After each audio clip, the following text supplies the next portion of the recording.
Magandang umaga, Pilipinas. Sa punto pong ito, makakapanayam na natin ang isa sa mga weather forecasters ng Pag-asa. Wala pong iba, kundi si Mr. Buddy Javier. Good morning po, Sir Buddy. Unahin na po natin, ano po bang update sa LPA na ating binantayan noong mga nakalipas na araw?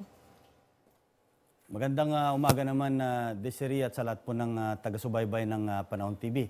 Actually, yung pong LPA na binabantayan natin nung nakarang araw ay nakalabas na po ng Philippine Area of Responsibility. At ito po ay pumasok nung Biyernes dito po sa bandang Birac, Catanduanes, at ito ay nanatili ng halos 4 na araw. At sa ngayon, kahapon, nakalabas na po dito sa Philippine Area of Responsibility, northeast po yan ng Itbayat. At ito naman po, Sir Buddy, tanong mula sa Panahon TV follower na si Cesar Mamaril. May bagyo po ba na inaasahang direktang tatama sa kalupaan ng bansa ngayong buwan? Salamat sa iyong katanungan, Cesar. At sa buwan ng July, inaasahan natin na 1 hanggang 3 bagyo.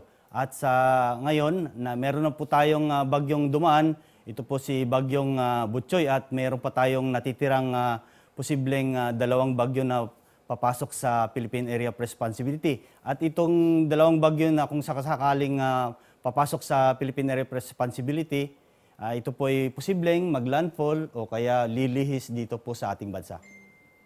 Sir, nabanggit nyo nga po yung tungkol doon sa paglihis. Kung ikukumpara po natin, noong nakalipas na taon, mayroon po bang bagyo na naglandfall dito sa bahagi ng ating bansa ngayong kaparehong buwan? Noong nakarang taon, 2015, meron po tayong 15 na bagyo na pumasok sa Philippine Area of Responsibility.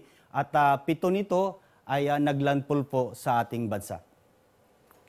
At ito naman po, Sir Buddy, panghuling katanungan na lamang po, ano po bang magiging lagay ng panahon sa mga susunod na oras?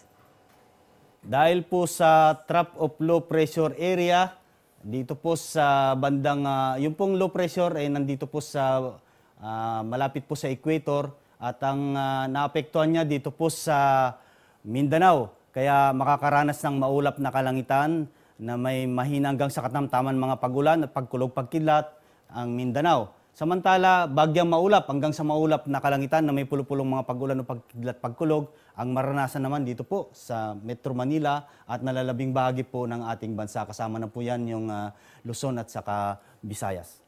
At ayan, ulitin lamang po natin, no? Kung nitong mga nakalipas na araw naranasan yung pangkalahatang maaliwalas na panahon sa malaking bahagi ng bansa, ngayong araw po ng Martes, posibleng makaranas ng pag-ulan, partikular po dyan sa may bahagi po ng Mindanao. Sa atin naman po mga taga-subaybay, pwede pa rin kayo mag-send ng questions sa aming Facebook page at sasagutin po yan ng mga weather forecasters ng Pag-asa. At nakasama po natin ngayong Martes ng umaga, wala pong iba, kundi si Mr. Buddy Javier ng Pag-asa. Maraming salamat po sa inyong mga ibinahaging kaalaman sa amin. Diyan lamang po kayo, magbabalik pa po kami matapos ang isang paalala.